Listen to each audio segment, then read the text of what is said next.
Ciao ragazzi, sapete per me qual è uno dei luoghi in cui maggiormente si respira la quintessenza della venezianità? Il laboratorio dei Maschereri.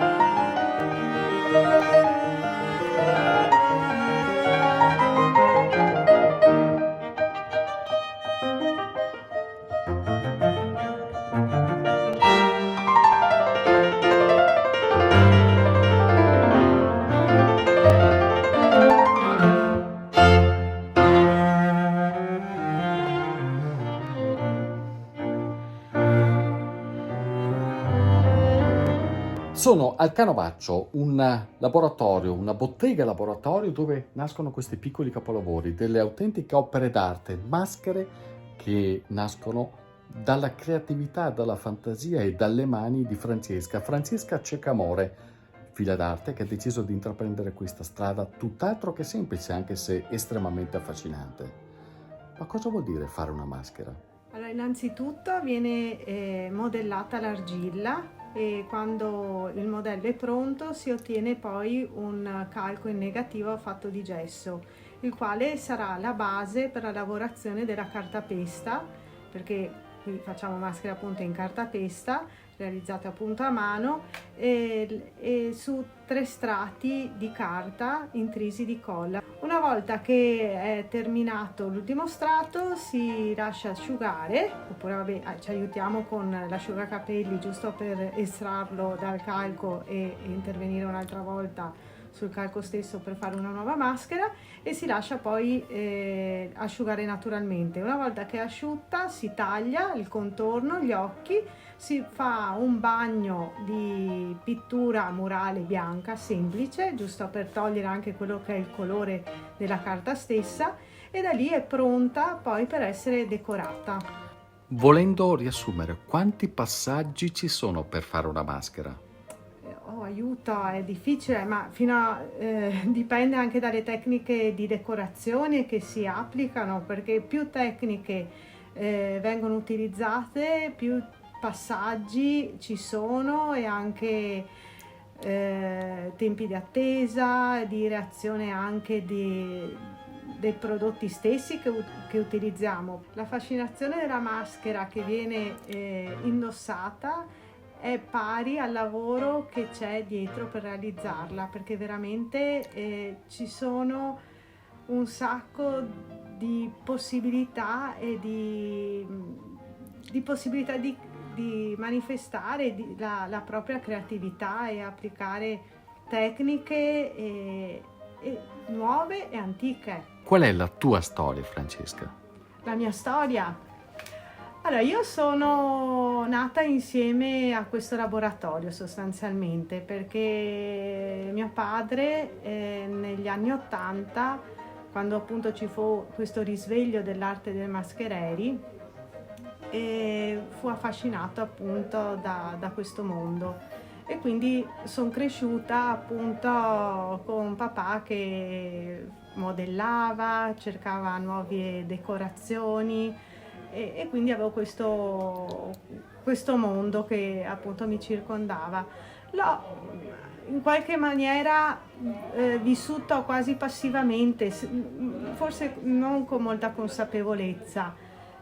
Era normale stare in mezzo alle maschere, essere circondata da volti, no, che magari a tanti mettono in soggezione, magari rimanere in un negozio, in una stanza circondata da volti così che ti fissano. Invece per me era abbastanza, cioè normalità, e niente, un po' alla volta mi sono avvicinata, e contemporaneamente mi sono avvicinata proprio a Venezia. Ho preso coscienza della maschera, del mondo della maschera e di Venezia stessa, con il quale c'è un legame indissolubile, perché fa parte della storia di questa città. Io credo che i maschereri rappresentano una parte di quella quintessenza della venezianità che si può vivere soltanto venendo qui. Eppure anche questo, nonostante tutto il fascino che emana da queste maschere, da posti così, è un settore che sta conoscendo un momento non semplicissimo e non soltanto a causa del Covid. Francesca, per esempio, e gli altri suoi colleghi hanno deciso anche di dar vita a un'associazione, associazione tra i maschereri, per tutelare un'arte, come quella di creare le maschere, che potrebbe diventare a rischio di estinzione. E questo sarebbe veramente un dramma. Sì, purtroppo è così. L'artigianato in generale rischia l'estinzione. Nello specifico l'arte del mascarer è in estinzione perché sicuramente è un prodotto, la maschera, che ovviamente nasce per il carnevale, ma richiede pazienza, studio, perseveranza, insomma. Proprio è un lavoro che si apprende in bottega come una volta e perciò ci vogliono anni anche per prepararsi, Perché è a rischio di estinzione questo lavoro?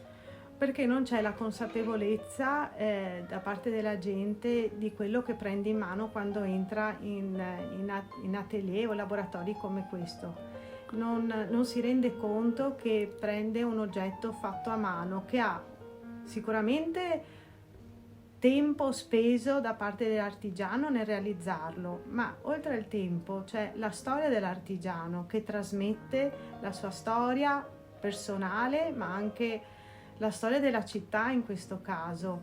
E quindi oltre alla storia personale, anche gli stessi materiali sono materiali preziosi, scelti, selezionati. Non è la maschera, in questo caso di plastica, che viene offerta e non trasmette niente, è sintetica, Certo. non porta niente sostanzialmente. Perciò non c'è una consapevolezza culturale dell'oggetto appunto che si prende in mano e del viaggio che ti può far fare questo oggetto, perché comunque la maschera ti porta in un altro mondo. La fama della maschera di Venezia è legata in maniera indissolubile al Carnevale, l'evento, la festa popolare per antonomasia di Venezia, dove un tempo era possibile, lo è ancora per la verità, uscire dalla propria vita quotidiana, assumere una sembianza più neutrale, una nascosta in grado di conferire un maggior grado di libertà che durante la Serenissima spesso è sfociata anche in eccessi che poi sono stati ovviamente subito e prontamente limitati. Però questa essenza stessa, questo carattere stesso della maschera, nascondere un'identità per assumere un'altra, è rimasta sia nel momento in cui la maschera si indossa, ma forse anche quando viene concepita. Insomma, c'è un sacco di letteratura, no, che parla delle maschere e quindi ovviamente per me è una sorta di, appunto, di porta che viene offerta alle persone che la prendono per entrare in un altro mondo, o meglio, per lasciarsi andare e giocare un po' con la vita e uscire da quelle che sono i ruoli che quotidianamente siamo chiamati a vivere, si è figlie, si è madri, si è lavoratrici, parlo al femminile per quanto mi riguarda, ma nel momento in cui si indossa la maschera si è qualcos'altro che è al di fuori della quotidianità. Magari si è più veri con la maschera. Beh, così dice Oscar Wilde, se non sbaglio. Vedere lavorare Francesca è davvero un piacere e adesso quindi non mi resta che scegliere la mia maschera. Ma l'ho trovata, eccola lì.